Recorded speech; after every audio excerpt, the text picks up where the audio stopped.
boy actually got round to part 2 and the start of a new beginning with how many bloody new beginnings Ultraman has had, but many consider this one to be the most significant since the franchise's birth. And as I said, in 1994, Ultraman was reintroduced as. Huh? Ultra 7? What the fuck are you doing here? What are you talking about? Wait a minute. Wait a minute. 1996. Oh, you son of a.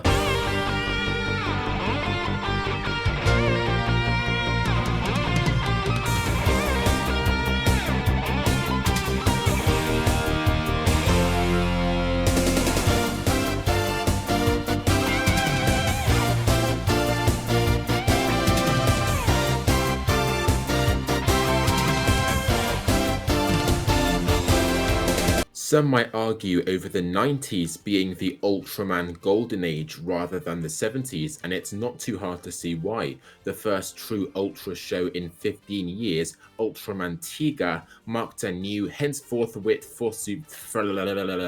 Honestly though, it's a little hard to talk about given how most of its highs can be applied to the original Ultraman through to the return, but with a more modernized take. The Ultra, with a punchier, more colourful design, was back to being a silent hero with a simple do-gooder protagonist who didn't have many flaws. The Defense Force had a bulkier and more modern take on futuristic military with a decent recognisable cast who nearly all had episodes that each explored their histories and personalities. The character drama and acting felt more naturally suited to the time, and there was even some good lore on the Ultraman's origins this time, being old, mysterious heroes who were frozen in stone by an old being of darkness, with only one being saved from demolition when it uses the last of its energy to fuse with a nearby protagonist, being old relics of the past with an unknown relation to Earth, rather than simply being curious aliens stumbling onto the planet thinking of making themselves comfortable. Towards the end of the series, we would learn more about Tiga's origins before he finally confronted the God of Darkness himself in the finale, and what a gorgeous finale it was. Gatana Thoa was such a creatively imagined monster, and only a warrior of light can stop pure darkness. It's almost as if the writers focused on making the roles of the Ultras in this show as beings beyond human comprehension, but representing a positive sort of other power, a hopeful twist of Lovecraft's generally darker and bleaker stories of otherworldliness that diminishes humanity's scale in the universe. Wait a minute. Lovecraft, Gatana Thoa.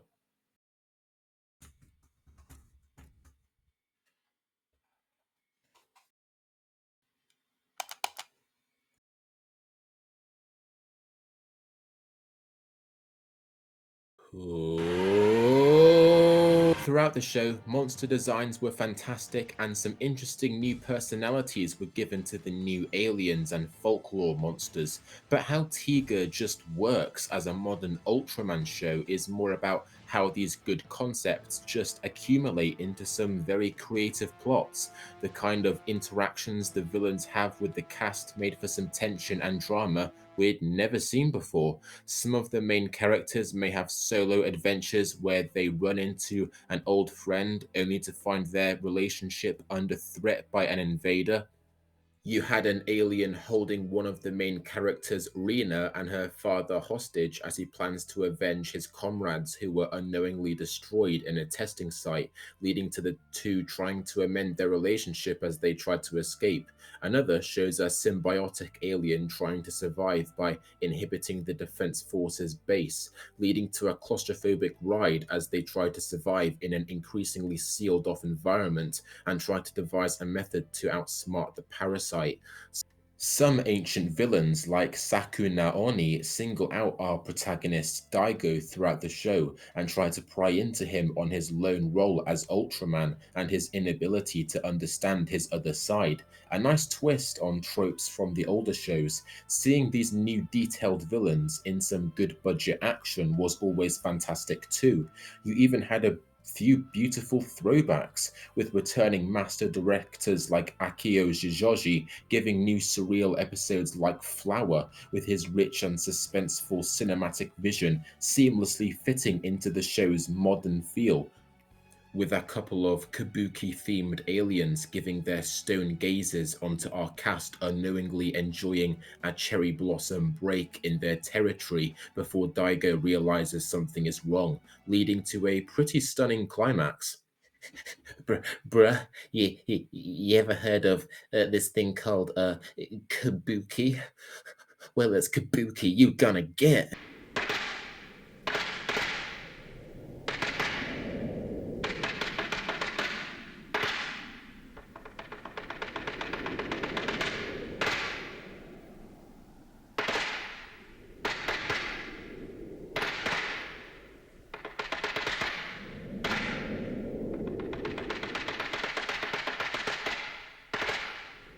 Episode 49 is even dedicated to the legacy of Ultraman, with a story of a rising Iji Tsuburaya struggling for inspiration with his new monster show, only to end up meeting the original Ultraman by the lake where he sealed Bemula in the original's first episode, giving him the inspiration to make the Red and Silver show. If you're a fan of the franchise and you don't tear up even a little at this scene, I'm sorry, but what is wrong with you? あなたは私はウルトラマン M78 星雲から来ました。 M78 星雲。ほう。今怪獣を湖に沈めました。これは友情の印です。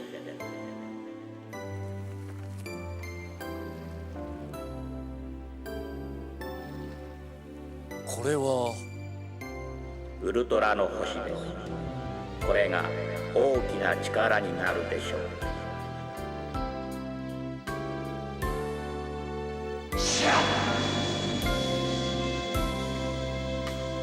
Ah, bless. Though Tiga is a solid step back up and revival, it's far from a masterpiece. It is incredibly episodic, except for the last few episodes, and a few handfuls are unquestionably basic filler. The computer effects have also definitely aged ugly compared to the old physical ones, where you could use your imagination to get some realism out of them. Here, there's no disguising just how horrible they look, but they were a necessary gateway to adapting Ultraman to modern visual times, which would definitely improve miles over time. The success and style Tiga had gave a clean transition into its sequel series Diner, which nicely continued the episodic exploration into more modern sci-fi concepts with more ventures into space and interactions with aliens. But it's the third Heisei show Ultraman got. Okay, look, I haven't seen Diner in a very long time, okay? I thought maybe I'd rewatch it, but it's 51 episodes long and it wouldn't be a very great usage of my time sitting through all that for a 5-minute review. So just go watch it and make your own mind about it, okay? Love you. It's the third Heisei show Ultraman Gaia, which I believe made the best creative moves in this period.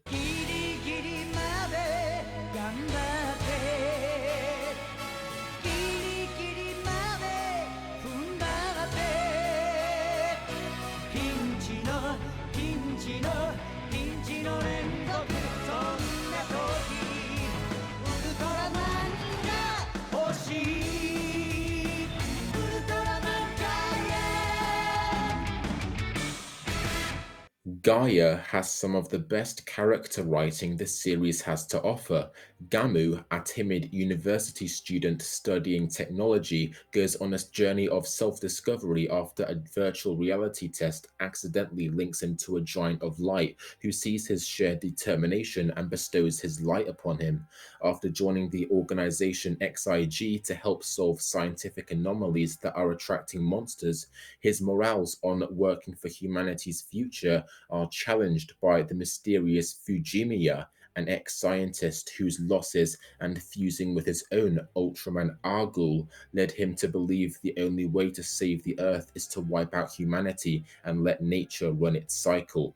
What seems like a cliched eco-terrorist concept is made immersive with these two characters' conflict and connection, seeing Gaia and Agul come together against monsters that directly threaten the Earth but cross each other in other cases, makes an interesting case as to whether they could ever truly join forces. The two's conflict is great due to how flawed both Gamu and Fujimiya are. Gamu is young and willing to learn, but with that, his morals and direction in life aren't exactly firm. Although he abides by XIG and has faith in humanity, sometimes he's not too sure what doing the right thing actually is. He tries to learn from his comrades' attitudes to life, but the more Fujimiya bites into him, the more he fights back while not wanting to admit he's not certain how humanity's relationship with the Earth can last. Fujimiya is the opposite, absolutely firm in his principles and doesn't once doubt himself, no matter how brutal or nihilistic his methods. Throughout the show, Gamu learns more from his comrades and his interactions with monsters to become more confident in his beliefs, while Fujimiya learns to be more open-minded and accepting of offered strength, resulting in the final meet in the middle with both characters' faith in humanity renewed. Another thing Gaia does uniquely great is its empathizing of its monsters and theme of connecting with nature.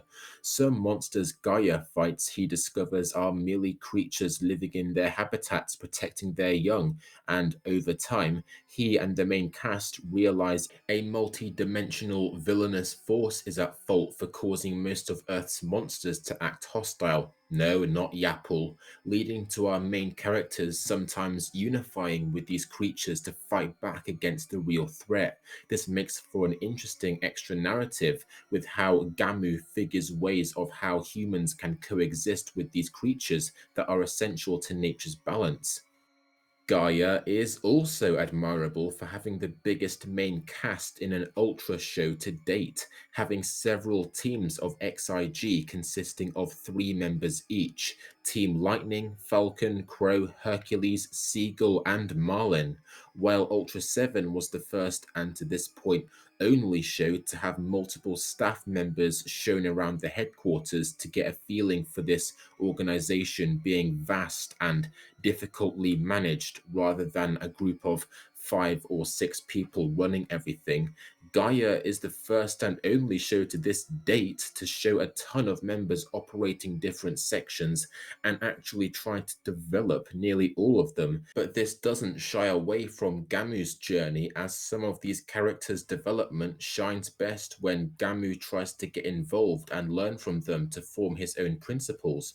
While some were still underdeveloped by the end, the amount of iconic moments they had, whether it be simple banterous connections or exposing each other's flawed morals, it was a definite achievement in a show that still focused mainly on the protagonist and stopping the monster of the week. So when they all came together for the final push against the ultimate villain, it genuinely felt unified and intense. So definitely give Gaia a shot, though it does take a while to fall into place. I absolutely hated the first 13 or so episodes because it was mostly the then awkward Gamu and then shadowy edgelord Fujimiya going back and forth over morale talk with no progression amongst plots I thought were really slow amongst a blinding swarm of characters. But it was soon after when Argyle started putting his motives into action and enough familiarity started to form with the main cast where I got hooked. A very risky and experimental show that took off and flew, but couldn't have been possible without the bold risks of its 2 more traditional predecessors with reintroducing the franchise. Okay, and their 2 neglected parents too. I guess they deserve some love. What is considered the fourth part of the stretch of shows Tiga started is the pacifist and nature-themed Ultraman Cosmos in 2001, following the shortened Back to Basics and direct-to-video show Ultraman Neos. I never saw them. Why? Because, oh hey Ultraman Nexus, I didn't see you there.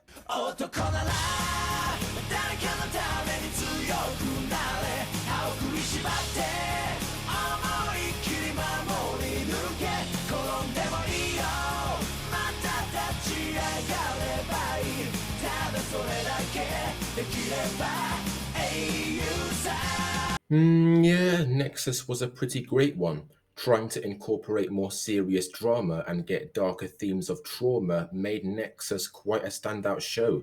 The Ultraman host Himeya is a former war photographer who suffered a grave loss after witnessing a young orphan he grew close with get blown up.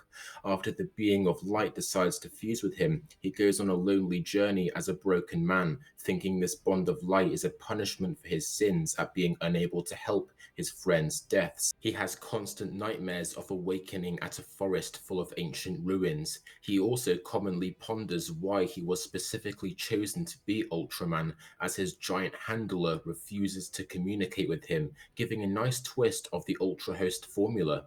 Our other main character, Common, a young member of the Night Raiders group, goes on his own journey while sometimes crossing paths with Himeya.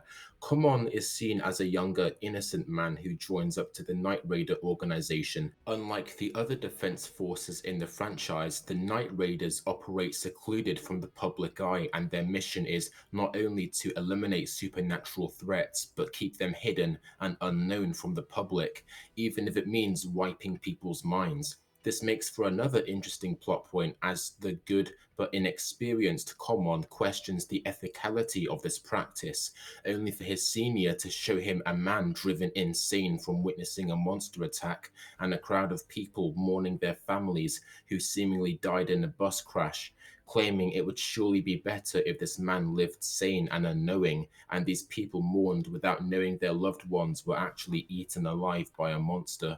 Along with the claustrophobic, more horror oriented work of the Night Raiders, we see Common's comfortable life at home before dark events cause everything to crash down to a similar journey of his own loss and trauma, leading to Common trying to discover meaning alongside Himeya, who does his own investigation work on the Night Raiders and tries to clear his name. Nexus is definitely not dark for the sake of it. When a character died, the full damaging impact on our characters was felt. Seeing more people die at the hands of the monsters added more urgency to Common's position, realizing he needs to prioritize the killing of hostile creatures while also trying to convince his comrades that Ultraman is not a threat. This helped with the very forward moving and continuous writing, helped the Ultraman characters grow and connect better than ever before. This is also helped out most of all by the villain, Dark Zagi, who is basically what Yapple should have been, a Dark Ultra who can control monsters and seeps into people's minds. With every traumatic event our characters experience, he gets a thrill from manipulating this trauma by implanting visions in their head to play with their emotions, leading to some truly nightmarish PTSD themed episodes. He is a twisted villain and one of the best in the franchise.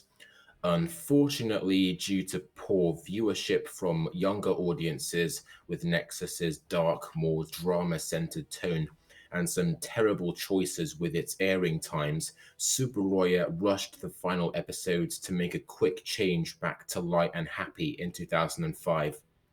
Well, it was good while it lasted. Now gimme my Maxi Boy.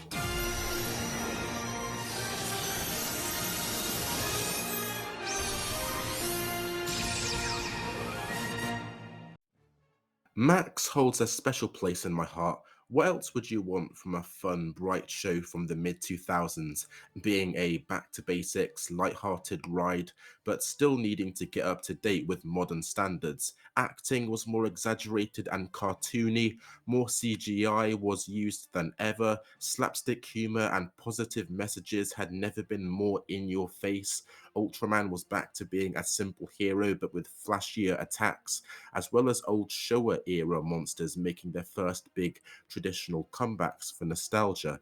Yes, it was rather basic. Aside from some standout avant-garde episodes, Max was mostly revisiting types of plots introduced in Tiga and Dinah but with more humor, and sometimes even directly remade iconic plots from Ultraman and Ultra 7, such as Alien Metron making a return but now wanting to infect people's phones than cigarettes. But sometimes isn't basic just what Ultraman needs to be effective and uplifting?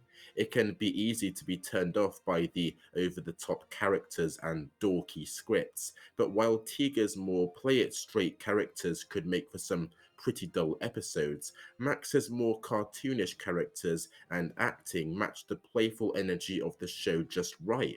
And I love it because. Okay, why do I really love Max so much? Well, I was originally going to save the talk on how Ultraman actually affected my life for the later portion of this video, but Max is a show that I hold particularly high in my childhood, so allow me to go on a nostalgia trip.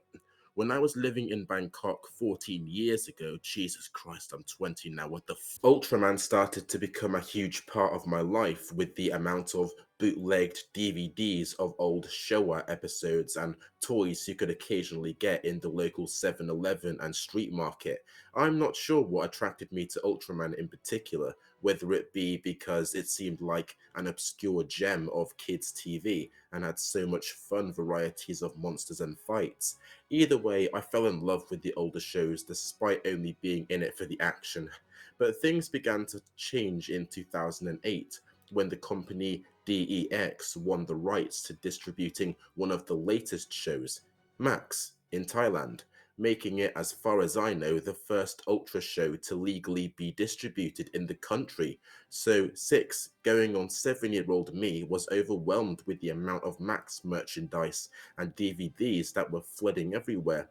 What I thought was just an obscure little old show that you could only get through the odd rough DVD if you searched hard enough was now being loved by everyone in a new form.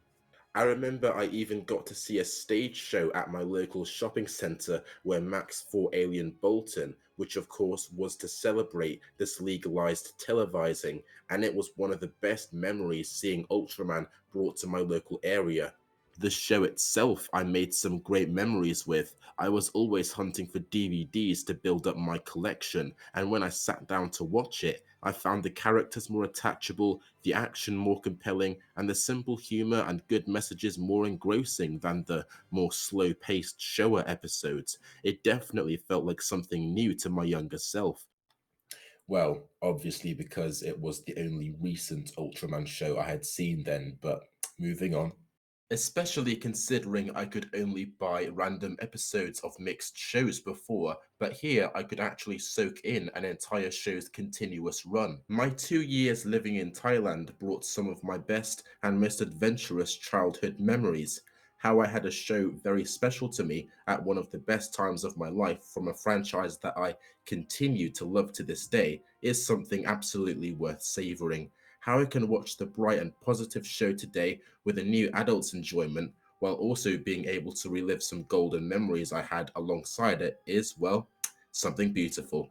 So, with it being the ultimate show of my childhood, I can say above all the other installments in the franchise, thank you, Ultraman Max. Nostalgia glasses off though, does Max still stand? Yeah, I'd say so. While its simplicity can make it a bit of an exhausting, continuous watch for an adult viewer and being quite a bit more childish than your average Ultra show, I still thought it was great, and its harmless sense of fun reinvented Ultraman's way of reigniting your young imagination. Not to mention a handful of episodes here being absolutely stellar. The pinnacle being episode 15, Miracle of the Third Planet. This episode opens with a failed eye operation, leaving a young girl permanently blind, and with her still being determined to pursue music despite her disability.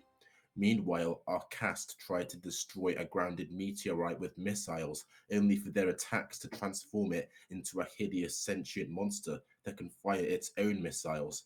With every attack they throw, it gets stronger and adapts its own countermeasures, even defeating Max with its own version of his specium ray. It looks like all hope is lost as the creature wreaks onslaughts on Tokyo with its new attacks and leaves the city as a burning ruin.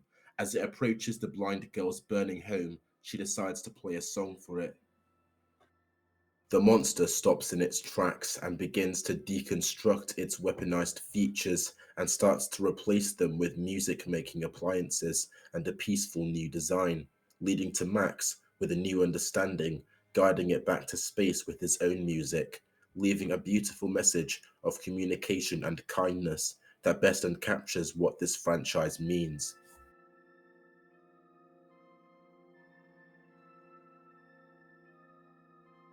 Max's bright, energetic style would seamlessly transition into Ultraman Mebius in the following year, a show that many people see as the best and for very understandable reasons. While Max may have revisited older monsters and remade and modernized the classic episodes they were in, Ultraman Mebius had a lot to do with reflecting on the franchise's entire legacy while telling its own story with the franchise's 40th anniversary on the way. Did it crack under pressure?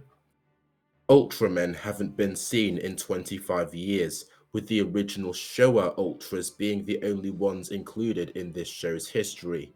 Ryu is a member of the Gai's defense force who have been protecting Earth since the giant's disappearance. Even though they're no longer with us, Ryu seems to be one of the few people still motivated by their legacy, always reciting the 5 Ultra vows that Ultraman Jack left before the end of his stay. After Ryu's captain and team are killed in action from the first kaiju to appear in years, Mirai proposes the idea to reform the group together, recruiting several individuals who showed sacrificial acts of bravery in the monster attack. Unknown to them, Mirai turns out to be the youngest Ultraman apprentice sent to protect Earth, wanting to start the tradition of working alongside the Defense Force all over again.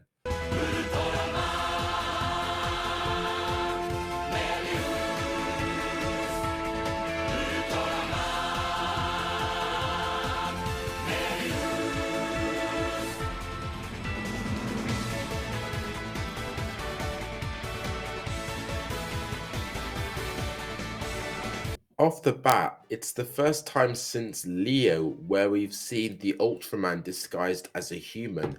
Mirai is essentially trying to find out the significance that humans have to his species and why the Ultras were so dedicated to protecting Earth.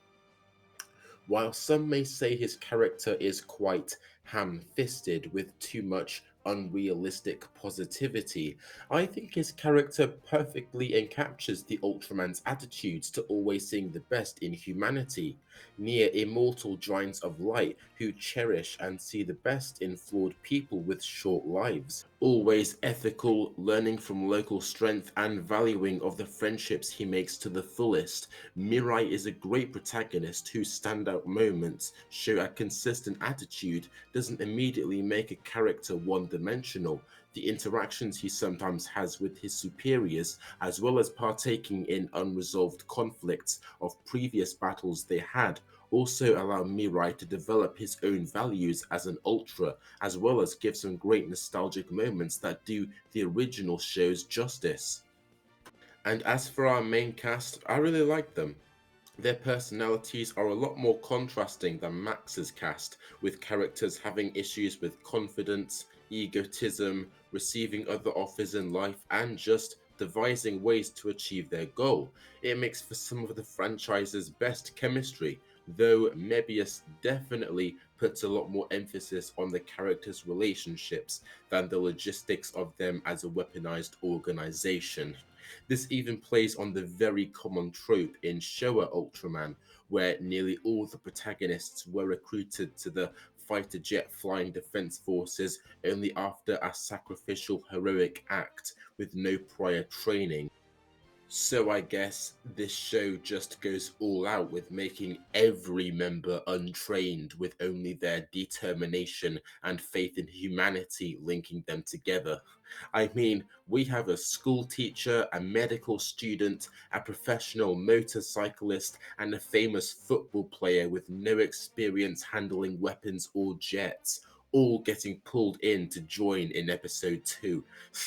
But I guess it just adds to the escapist charm and helps drive a message that anyone has the potential to do good and should use it, even if it is a bit more exaggerated here.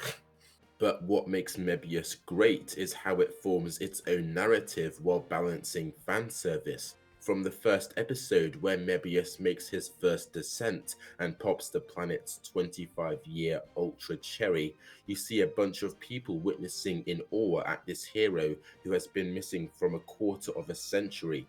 You see a kid on his dad's shoulders asking if that was the giant he saw as a kid, to which the dad gleefully replies, "Yes, that's Ultraman." That small moment perfectly captures the feel of this whole show in a touching way, especially for someone who grew up watching it. Nostalgia. And reintroducing the franchise for new generations. The show goes to do this greatly by having a roster of returning monsters with their unique characteristics and a new, slicker feel, such as Gudon and Twintail having their natural fight from back in The Return of Ultraman, and Sadola bringing his predatory fog to Tokyo to jump his prey with his extending arms. But these revisited old monsters work with the show as something new and nostalgic, as their original plots are never directly remade. They instead fit into the main plot as our cast try to get to grips with their own devices, and while some mysterious overarching characters get revealed, but they're still recognizable and show the timelessness of their designs as they're balanced with the new kaiju of the show. My favorite of the new batch absolutely being the lizard-like Kelbeam.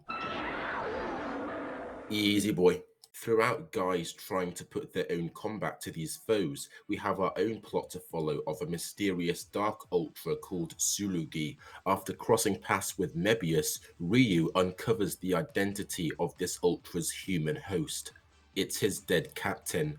The cast then go on a journey to discover how this figure's dark demeanor came to be and what his mission of vengeance is against a horrific evolving monster called Bogal. While this path crossing of a selfless ultra working alongside comrades and a self-interested lone wolf can be seen as a bit of a rip-off of Gaia and Agul, Tsurugi, or which he will later be called Ultraman Hikari, thankfully has a unique character arc. How he faces his own demons while Mebius persuades him to join forces is nicely fleshed out, while the plot of the planet-eating Bogal and the Ambassador of Darkness alien Emperor thickens. Even with the new main villains, the writers found space and ways to tie the old ones into interesting new threats to keep a fast-paced ride going. The sadistic Yapul and deceiving Mephilas join forces with two new aliens to form a cult serving the show's main antagonist, Alien Emperor. Seeing the two's iconic sneery personalities clash with two new and equally unique tyrannical villains is great, and one of the best examples of the show's theme of reintroducing old elements of the franchise into a fresh new generation. Yapple deploys several of his Choju with their old stories intact, with the reawakened Dorogoris looking for the TAC rocket he tried to destroy 30 years ago, as well as reforming his specialized Ace Killer monster into the new Mebius Killer. Mephilas from Ultraman OG, though, has the best episode in the show to me. Mephilas was always my favorite villain in the franchise. His design always gave a weird impression of a suited intellectual and gentlemanly alien that nicely matched his sneery, calculative personality. And he's a pretty significant foe for being one of the first aliens to directly interact with humans to propose his plan. But while other villains like the Boltons were merely trying to survive, and adapt their population to the Earth, Mephiles thought forcefully seizing the planet was too easy and decided to hold back and have fun tinkering with the human will. And he affirms himself as one of the greats when he decides to hold off finishing him and Ultraman's final duel and retreats for another day, accepting his failure like an honorable opponent. This episode in Mebius is that rematch and finally does the snarky villain a good send off. He decides to play a game on Mirai's will as well as humanity's by using energy rays to brainwash Tokyo's perspective into reversing his and Mebius's roles, thinking of him as a hero and Mebius the invader, with guys deciding to work alongside him and attack Mirai on sight. Mirai ends up going on a lone journey to try and reconnect with his friends and see if their past connections is enough to break Mephiles' spell. It's when Ultraman steps in to finish the grudge, though, that this episode shines, fighting alongside Mebius to once again show him his deception won't work and gives him yet another chance to stand down. Mephiles interacts with both Ultras throughout this episode, and it's great. Him and Ultraman OG truly feel like old side-by-side enemies, while he looks down on the newcomer Mebius as a hopeless plaything, and his personality shines more than ever, and he's such a cocky piece of shit, and I love him. Oh yeah, that's a good thing to end my discussion of Mebius on. The Ultras' appearances. Without much surprise, the old Ultras come to support the show's nostalgia game, but their appearances do add quite a lot. With Mebius being a young, inexperienced fighter, occasionally he'll need the wisdom of a returning legend to help guide and motivate his way, seeing Taro mentoring the young Ultra and help him in a sacrificial fight. メビウス、なぜ帰還命令に従わなかった？太郎教官、僕は地球のために戦いたい。だが若い君を死なせるわけにはいかない。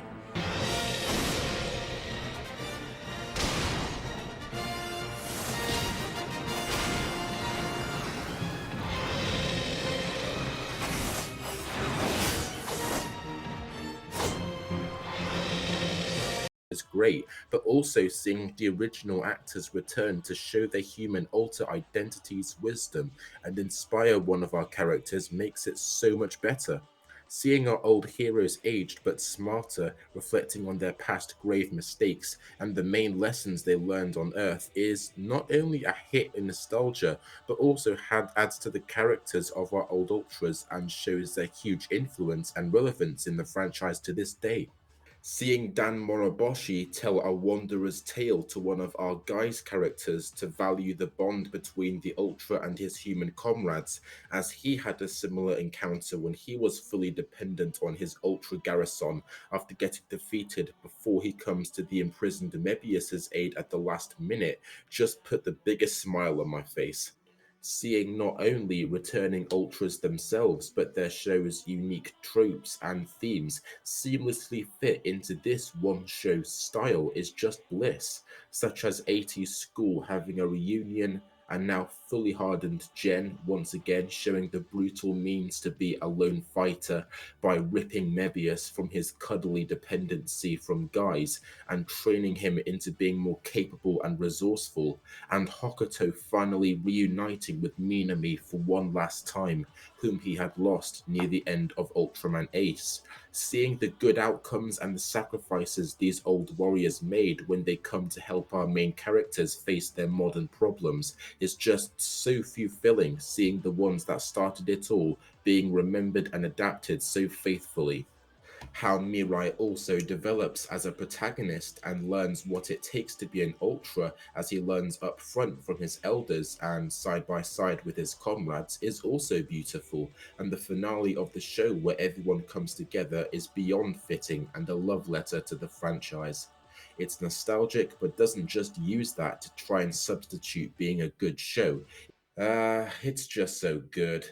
But yeah, check out Mebius. Its impact is definitely felt more if you've watched a few of the Showa installments beforehand, but it obviously still stands well on its own. After all, that's what it is, a unique new journey helped with the power of past generations. So they didn't make another show for the next 7 years.